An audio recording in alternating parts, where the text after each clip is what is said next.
आज आपण बाजरीपासून एक नवीन आणि वेगळा पदार्थ बघणार आहोत। तो म्हणजे गुजराती पदार्थ, तो म्हणजे बाजरीचा ढेबरा।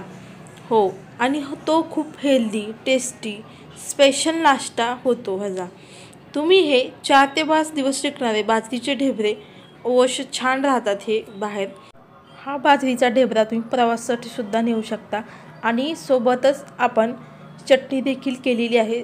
त्यामुळे व्हिडिओ शेवटपर्यंत नक्की बघा, स्किप न करता। जर तुम्हाला माझ्या रेसिपी बघायला आवडत असेल, वैष्णवी रेसिपी चॅनलला लाईक करा, सबस्क्राईब करा आणि बाजूची बेल घंटा नक्की क्लिक करा। चला तर मग वेळ न घालवता पटकन रेसिपीला सुरुवात करूयात। बाजरीचा ढेबरा करण्यासाठी मी इथे 2 कप बाजरी घेतलेली आहे। आता आपल्याला ती चाळणीमध्ये काढून आपल्याला स्वच्छ चाळून घ्यायची आहे। खूप हेल्दी नाश्ता होतो, खूप बाजरीचं पीठ हेल्दी आहे हे आपल्या आरोग्यासाठी, शरीरासाठी। आता इथे मी अर्धा कप गव्हाचं पीठ आणि अर्धा कप बेसन पीठ घेतलेलं आहे। आता हे आपल्याला सगळे पीठ जे आहेत चाळून घ्यायचे आहेत। सगळ्यात अगोदर मी इथे स्वच्छ धुवून घेतलेली मेथी घेतलेली आहे, अर्धी जुडी स्वच्छ धुवून पाणी निथळलेलं त्याच्यामध्ये बारीक चिरून घेतलेले आहे। आणि इथे पालक घेतलेला आहे अर्धी जुडी, तो सुद्धा स्वच्छ धुवून घ्यायचा आहे आणि चिरून घ्यायचा आणि ह्याच्यामध्ये घालायचं आहे। आज आपण मेथी आणि पालकापासून मस्त असा नाश्ता करणार आहोत। मी इथे अद्रक, हिरवी मिरची, लसूणचं वाटण करून घेतलेलं आहे, 2 चमचे टाकलेला आहे। इथे मी एक मोठा चमचा ओवा घेतलेला आहे, तो चोळून टाकायचा, फ्लेवर खूप छान होतो ओव्याचा। तीळ घेतलेले आहेत मी 1 चमचा, मोठा चमचा, ते घालायचे आहेत। आणि आपल्याला हे मेथी आणि हे कोट करून घ्यायचं आहे, कारण मेथीमध्ये आणि पालकामध्ये भरपूर प्रमाणात पाणी असतं आणि घालताना पाणी कमीच टाकायचं आहे। अर्धा चमचा हळद, 1.5 चमचा लाल तिखट, कारण आपण हिरवी मिरचीचा वापर केलेला आहे ह्याच्यामध्ये, त्यामुळे लाल तिखटाचं प्रमाण कमीच टाकायचं आहे। आता हे आपल्याला सगळ्यात अगोदर हे एकजीव करून घ्यायचे आहेत सगळे मसाले। मीठ टाकायचे चवीनुसार। मीठ टाकल्यानंतर इथे मी बारीक अशी कट करून घेतलेली मूठभर अशी कोथिंबीर घेतलेली आहे, ती सुद्धा आपल्याला ह्याच्यामध्ये मिक्स करायची। खूप छान फ्लेवर उतरतो या सगळ्या भाज्या घालून, एकदम हेल्दी प्रोटीन असा आपण नाश्ता करतोय आज।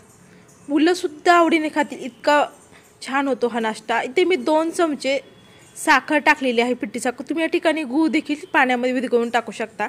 आणि इथे 1 वाटी फ्रेश दही टाकलेलं आहे मी, आंबट टाकायचं नाही आहे, दही फ्रेश टाकायचं आहे।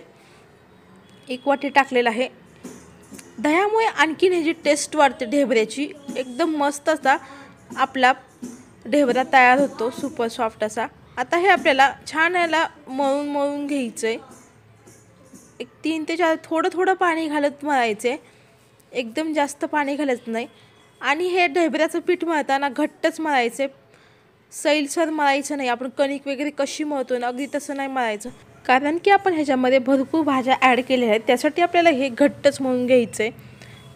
आपण कणिक वगैरे कशी मळतो अगदी तसं नाही मळायचं, आपण पुरीसारखं पीठ कसं मळतो अगदी तसं मळून घ्यायचं आहे। आणि भाज्यांमुळे ते पीठ पुन्हा थोडंसं सैलसर होत जातं, त्यासाठी आपल्याला हे घट्ट गोळा छान मळून घ्यायचा आहे। आपण हे बाजरीच्या पिठाचा गोळा आहे तो जास्त वेळ ठेवायचा नाही, कारण तो पुन्हा सैलसर होत जातो, पातळ होतं पीठ, त्यासाठी आपल्याला लगेच करायला घ्यायचे। नाही तुम्हाला जास्त वेळ जर हे आधीच मळून ठेवायचं असेल तर तुम्ही हे गोळा फ्रीजमध्ये ठेवू शकता, म्हणजे जेणेकरून आपलं हे पीठ सैलसर होणार नाही। आता इथे मी छान गोळा मळून घेतला, एका बाउलमध्ये झाकून ठेवून द्यायचा आहे 1-2 मिनिट। आज आपण एक वेगळ्या पद्धतीने चटणी बनवणार आहोत, एकदम मस्त टेस्टी लागते। इथे मी अर्धी वाटी लसूण सोलून घेतलेला आहे आणि याच्यामध्ये आपल्याला 3 चमचे घरी बनवलेले लाल तिखट घातलेलं आहे मी, आणि 2 चमचे कश्मीरी लाल तिखट घातलेलं आहे, 2 ते 3 चमचे। आणि ह्याला आपल्याला आणि 1 चमचा जिरे घातलेले आहेत, छोटा चमचा। आणि ह्यात आपल्याला बारीक करून घ्यायचं आहे, हे बघू शकता मी पूर्ण छान असं ह्याला बारीक करून घेतलेलं आहे।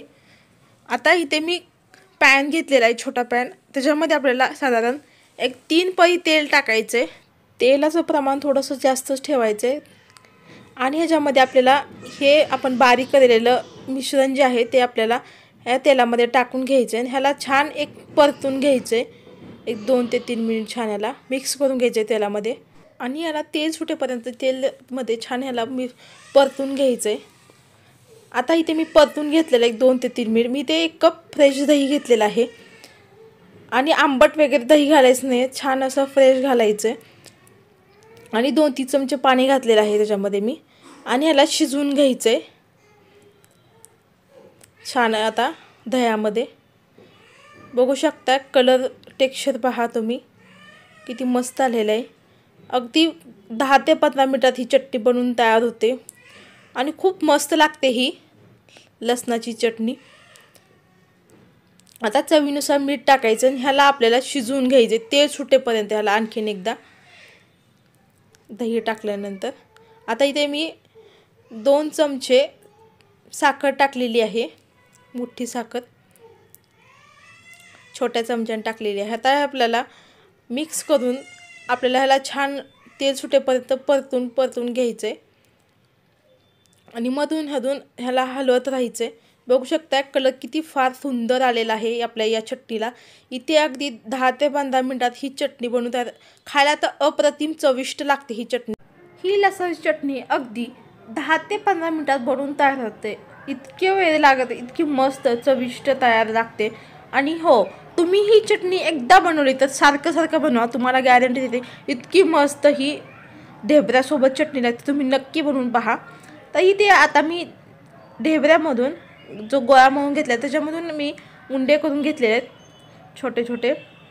आपण पोळीला कशी करतो अगदी तसेच करून घेतलेले आहेत आणि छान याला जेवढं पातळ लाटतं आहे तेवढं पातळ लाटून घ्यायचं आहे. आता इथे पहा मी छान लाटून घेतलेलं आहे. ह्याला तीळ लावून घ्यायचे आहेत आणि मधून पीठ लावायचं म्हणजे खाली चिटकणार नाही आपला ढेबरा. आता साईडलाच इथे मी तवा गरम केलेला आहे. आता तव्यावरती आपल्याला हा ढेबरा टाकून घ्यायचा आहे आणि तव्यावरती टाकल्यानंतर आपल्याला हे दोन्ही बाजून छान भाजून घ्यायचं आहे. आता एक अर्ध्या मिनिटात मी ह्याला पलटी मारून घेतलेली आहे. आता आपल्याला वरून तूप लावायचं आहे वरच्या बाजूला. आता तुम्ही या ठिकाणी तेल देखील लावू शकता, कारण तुम्हाला जर गरम गरम हा ढेबरा खायचा असेल तर तुम्ही तूप लावू शकता.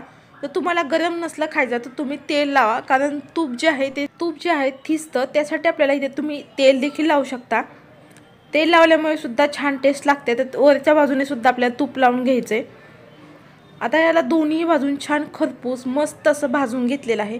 बघू शकता कलर अगदी मस्त असा ढेबऱ्याचा आलेला आहे. तर परफेक्ट असा आपला ढेबरा तयार झालेला आहे. तर या थंडीमध्ये प्रोटीनयुक्त फायबरयुक्त असे हेल्दी असे बाजरीचे ढेबरे नक्की करून बघा. तुमच्या घरच्यांना देखील आवडतील आणि मुलंसुद्धा आवडीने खातील. आणि हो, त्यासोबत खाण्याची चटणी देखील सुद्धा खूप टेस्टी आणि मस्त लागते. तर नक्की करून बघा. तर ही आजची ढेबऱ्याची रेसिपी तुम्हाला कशी वाटली कमेंटद्वारे नक्की कळवा. जास्तीत जास्त जणांपर्यंत ही रेसिपी शेअर करा. चॅनलला लाईक करा, सबस्क्राईब करा. बाजूला जे बेल आयकॉन आहे त्याला क्लिक करा. वेळात वेळ काढून माझी ही रेसिपी पाहिल्याबद्दल तुमचं मनापासून धन्यवाद. चला तर मस्त जबरदस्त रेसिपीमध्ये भेटू. तोपर्यंत बाय.